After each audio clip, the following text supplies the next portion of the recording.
নবনিযুক্ত ৮ ডিসির পদায়ন বাতিল, হট্টগোলের ঘটনা তদন্তে কমিটি। কুইক রেন্টালের নামে লুটপাট, অর্থ পাচার করে সিঙ্গাপুরের শীর্ষধনী শেখ পরিবার ঘনিষ্ঠ আজিজ খান।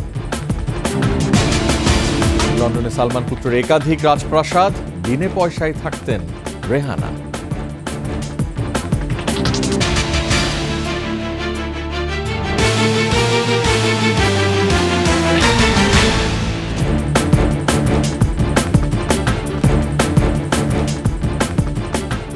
শুনছিলেন ফার্স্ট সিকিউরিটি ইসলামী ব্যাংক পিএলসি সংবাদ শিরোনাম। আমন্ত্রণ সন্ধ্যার 21 সংবাদে।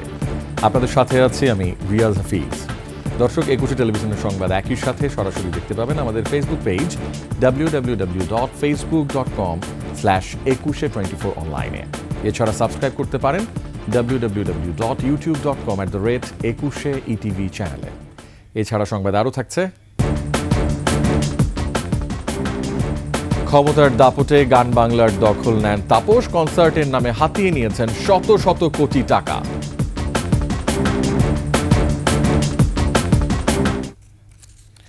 সদ্য পদায়ন পাওয়া 59 ডিসির মধ্যে 8 জনের নিয়োগ বাতিল করেছে জনপ্রশাসন মন্ত্রণালয়।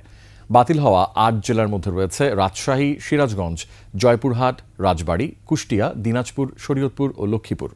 এছাড়া সচিবালয়ে মঙ্গলবার হট্টগোলের ঘটনায় 1 সদস্যের তদন্ত কমিটি গঠন করা হয়েছে। মফিউর রহমানের রিপোর্ট।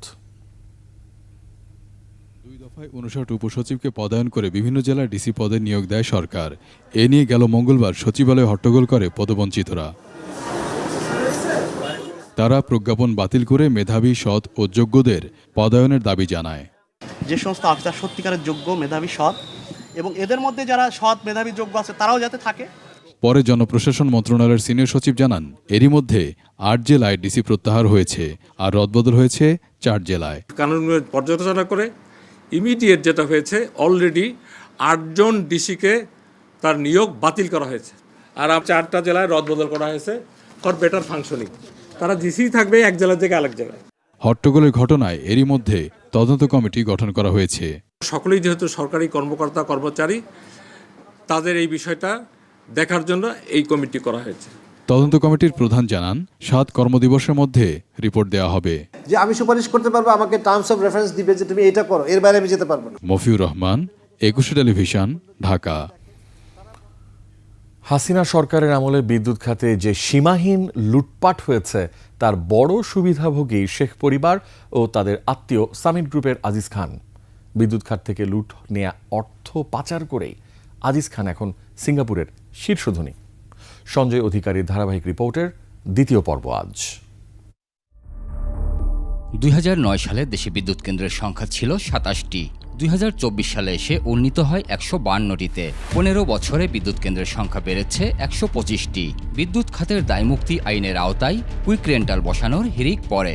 এই বিদ্যুৎ কেন্দ্রগুলি মন্ত্রীর একক বিবেচনায় সে যাকে ইচ্ছা তাকে যত টাকা ইচ্ছা তত টাকায় চুক্তি করার ক্ষমতা দেওয়া হয়েছে, যেটা অবশ্যই এটা মানে কোনো সভ্য রাষ্ট্রে কোনো মন্ত্রী এরকম একক ক্ষমতা থাকতে পারে না। বিশেষজ্ঞরা বলছেন, লুটপাটের জন্যই অসম চুক্তি ও উৎপাদন সক্ষমতা অস্বাভাবিক বৃদ্ধি করা হয়েছে। উন্নয়নের নামে যা কিছু ঘটনা ঘটেছে, লক্ষ লক্ষ কোটি টাকা ব্যয় হয়ে গেছে এই দেড় দশক ধরে, কিন্তু এখন দেখতেছি যে চরম সংকট ছিল সেই চরম সংকটই রয়ে গেছে। সংকট মোকাবেলার জন্য লোডশেডিং বেছে নেওয়া হয়েছে। এই যে ব্যাপারগুলো ঘটে গেছে, সেটা তো এই ধরনের পরিকল্পিতভাবে লুণ্ঠনের ক্ষেত্র সম্প্রসারণ করার জন্য হয়েছে। সামিট গ্রুপের হাতেই বিদ্যুৎ খাতের নাটাই।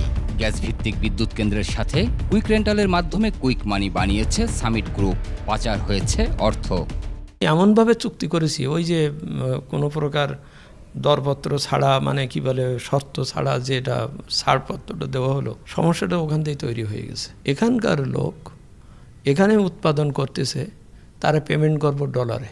যুক্তরাষ্ট্রের সাময়িকী ফোর্বস বলছে, শুধু সিঙ্গাপুরেই সামিটের চেয়ারম্যান আজিজ খানের অন্তত 112 কোটি ডলারের সম্পদ রয়েছে।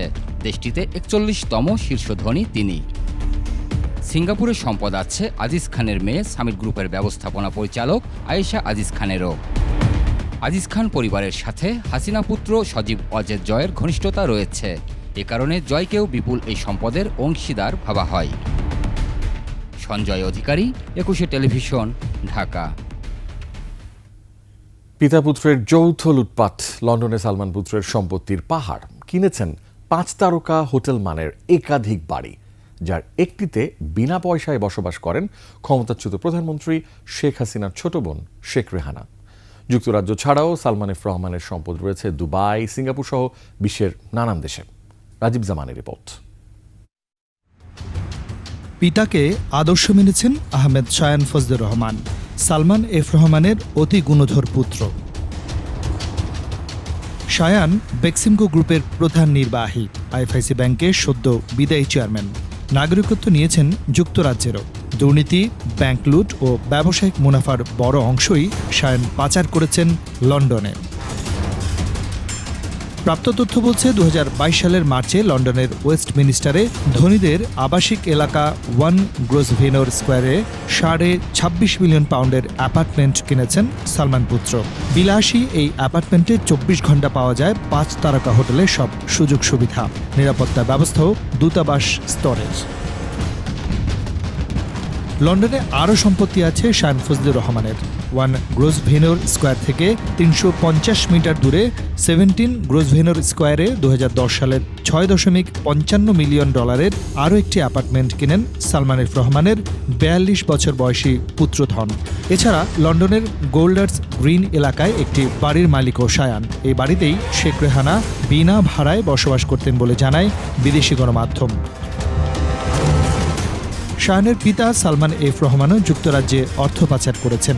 বেক্সিমকো গ্রুপের 18টি কোম্পানির মাধ্যমে সালমান $135 মিলিয়ন পাচার করেছেন বলে তথ্য পেয়েছে পুলিশের অপরাধ তদন্ত বিভাগ সিআইডি। যুক্তরাজ্যের পাশাপাশি দুবাই ও সিঙ্গাপুরেও সালমান এফ রহমান অর্থ পাচার করেছেন। মানি লন্ডারিং প্রতিরোধ আইন 2012-তে বলা হয়েছে যে যেসব দেশে এসব টাকাগুলো গিয়েছে সেই সব দেশের সাথে বাংলাদেশ সরকার এবং ফাইন্যান্সিয়াল যে ইন্টেলিজেন্স রয়েছে বাংলাদেশ ব্যাংকের আন্ডারে, তারা চুক্তি করে সে চুক্তির ভিত্তিতে সে টাকাগুলো ফেরত নিয়ে আসতে পারে এবং বর্তমান বাস্তবতায় দেশের উন্নয়নের সাথে এটা খুবই জরুরি বলে আমি মনে করি। সিআইডি বলছে গত 15 বছরে অন্তত 60টি ব্যাংক থেকে ঋণের নামে অর্থ নিয়ে পাচার করেন সাবেক প্রধানমন্ত্রী শেখ হাসিনার এই বেসরকারি শিল্প ও বিনিয়োগ উপদেষ্টা। বেক্সিমকো গ্রুপ থেকে শুরু করে বিভিন্ন কর্পোরেট প্রতিষ্ঠানগুলো বিভিন্নভাবে দেশের ব্যাংকিং খাতকে, আর্থিক খাতকে খালি করে রেখেছে। সো এই জায়গাগুলোতে সর্বোচ্চ আইনি পদক্ষেপ গ্রহণ করে এই টাকাগুলো ফিরিয়ে এনে দেশের উন্নয়নে কাজে লাগাতে হবে। এছাড়া গত 3 বছরে মার্কেট থেকে দৃশ্যমানভাবে প্রায় 6,600 কোটি এবং জালিয়াতির মাধ্যমে সালমান এফ রহমান আরও 20,000 কোটি টাকা হাতিয়ে নিয়েছেন বলে জানিয়েছে সিআইডি। রাজীব জামান, 21 টেলিভিশন, ঢাকা। সন্ধ্যা 7:30টায় জাতির উদ্দেশ্যে ভাষণ দেবেন প্রধান উপদেষ্টা অধ্যাপক ডক্টর মোহাম্মদ ইউনূস। অন্তর্বর্তী সরকারের প্রধান উপদেষ্টা হিসেবে দায়িত্ব গ্রহণের পর জাতির উদ্দেশ্যে এটি তার দ্বিতীয় ভাষণ। গত 5ই আগস্ট ছাত্র জনতার আন্দোলনের মুখে পদত্যাগ করে দেশ ছাড়েন সাবেক প্রধানমন্ত্রী শেখ হাসিনা।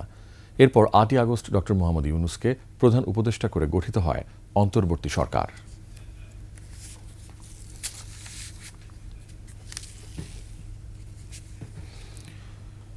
সঙ্গীত মাফিয়া তাপস কেবল গান বাংলা চ্যানেল দখল করে ক্ষান্ত হননি, বরং অবৈধভাবে মালিকও বনে গেছেন পেশি আর অর্থের প্রভাবে। ক্রমেই গান বাংলাকে পরিণত করেছিলেন হেরেমে। বিদেশি ক্রু, সঙ্গীত শিল্পী, সুরকার এনে সরকারি টাকায় কনসার্টের আয়োজনের ধুয়ো তুলে পকেটে ভরেছেন শত শত কোটি টাকা। আদিত্য মামুনের রিপোর্ট।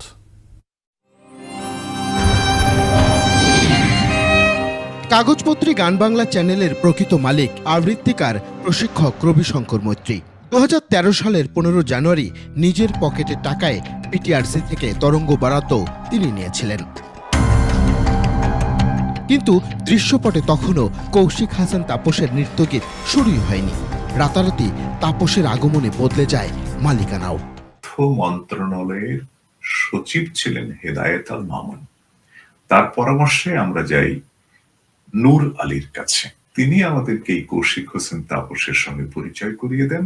তো কৌশিক হোসেন তাপস আমাদের চ্যানেলে যুক্ত হয়ে যান। যুক্ত হওয়ার পরে যেটা করেন উনি, মেমোরান্ডাম পাল্টে আমাদেরকে একেবারে নেই করে দেন। অর্থ আত্মসাৎ ও প্রাণনাশের মামলায় রবিশঙ্কর মৈত্রীকে দেশছাড়া করে তাপস নিজেই ৭০% শেয়ার নিয়ে বনে যান মালিক। তৎকালীন সংস্কৃতি মন্ত্রণালয়ের যোগ সাজসে তাপস একের পর এক মোটা অঙ্কের বড় বড় কন্ট্রাক্ট বাগিয়ে নিতে থাকেন। গান বাংলার কারণেই মূলত আমাকে দেশ ছাড়তে হয়, জীবনের হুমকি আসে এবং একটা সময় বুঝতে পারি যে ঢাকা আর আমার। বিজয় মিছিল সাজা খুশিতে নাচে হৃদয়। এবার আপনি জয় বাংলা কনসার্ট সহ বিভাগীয় শহরে সরকারি টাকায় গানের অনুষ্ঠানের মাধ্যমে কোটি কোটি টাকার তসরুপ করা তাপসের জন্য ডাল ভাত। শুধু তাই নয়, সানি লিওনকে নিয়েও করেছেন চোখ ধাঁধানো আয়োজন।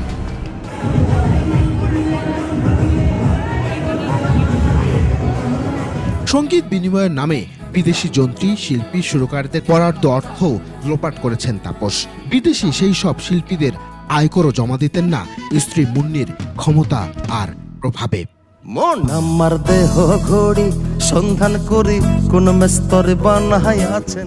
তাপস মুন্নি দম্পতির ইশারায় গান বাংলা রীতিমতো পরিণত হয় হেরেমে। দেশের প্রায় সব তারকাদের যাতায়াত ছিল সেখানে। নানা কেলেঙ্কারিতেও তাপস ছিলেন অনবদ্য।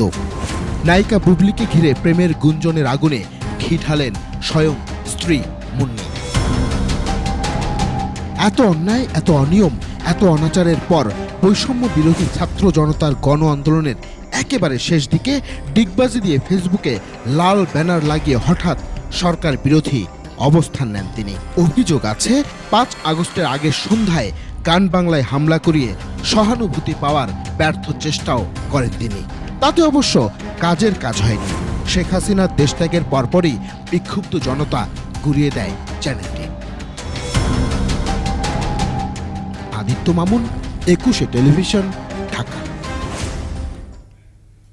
নিচ্ছি সংবাদ বিরতি, যখন ফিরছি তখন থাকছে। গাজীপুর সাভারের শতাধিক পোশাক কারখানা বন্ধ, পরিস্থিতি পর্যবেক্ষণে কমিটি।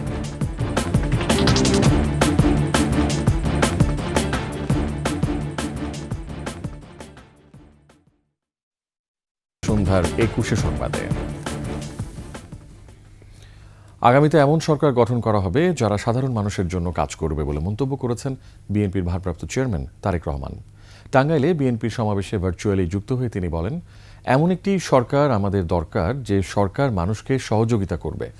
গোপালপুর উপজেলা বিএনপির সভাপতি খন্দকার জাহাঙ্গীর আলম রুবেলের সভাপতিত্বে সমাবেশে অন্যান্যের মধ্যে বক্তব্য রাখেন ভাইস চেয়ারম্যান আহমেদ আজম খান, ঢাকা বিভাগীয় সাংগঠনিক সম্পাদক বেনজির আহমেদ টিটো সহ জেলা বিএনপির নেতারা।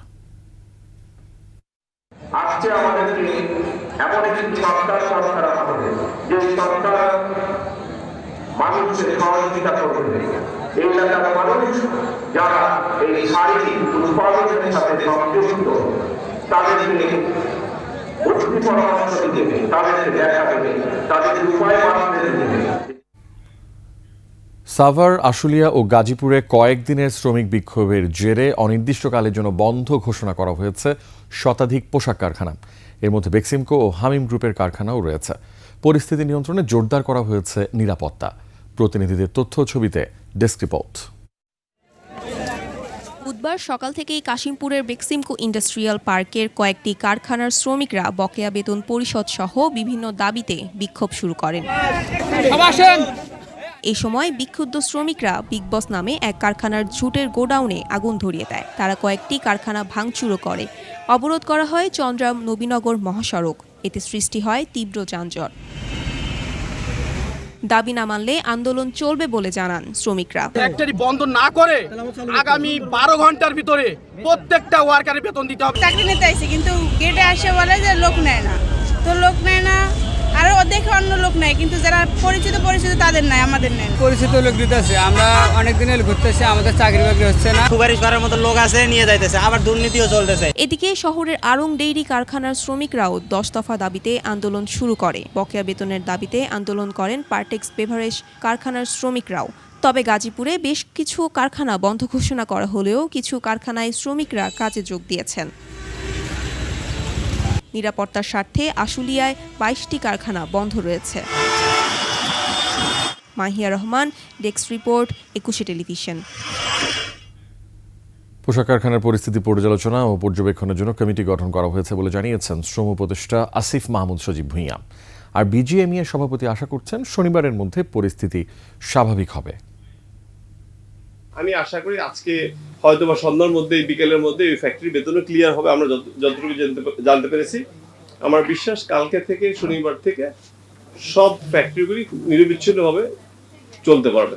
আমাদের শ্রম অনুবিভাগের অতিরিক্ত সচিবকে আহ্বায়ক এবং শ্রম অধিদপ্তরের ট্রেড ইউনিয়ন ও সালিসির পরিচালককে সদস্য সচিব করে এই কমিটিটি করা হয়েছে।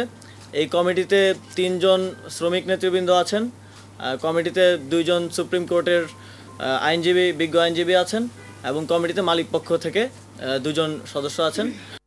শেষ করছি সন্ধ্যার 21 সংবাদ, তবে যাবার আগে ফার্স্ট সিকিউরিটি ইসলামী ব্যাংক পিএলসি সংবাদ শিরোনামগুলো আরও একবার।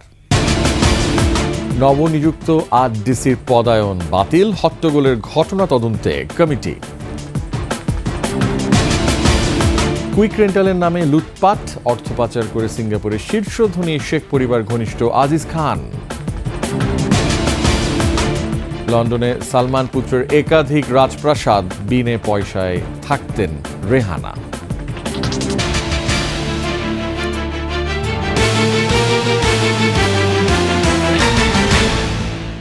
সর্বশেষ সংবাদ জানতে ডায়াল করুন 2021 নম্বরে আর ভিজিট করুন 21-tv.com ওয়েবসাইটে। এছাড়া ফেসবুকে ভিজিট করতে পারেন www.facebook.com/2124 অনলাইনে। এছাড়া সাবস্ক্রাইব করতে পারেন www.youtube.com/21etv চ্যানেলে। এতক্ষণ সঙ্গে থাকার জন্য অসংখ্য ধন্যবাদ। আমাদের পরবর্তী সংবাদ রাত 8টা 55 মিনিটে দেখার আমন্ত্রণ রইল। 21-এর সাথেই থাকুন।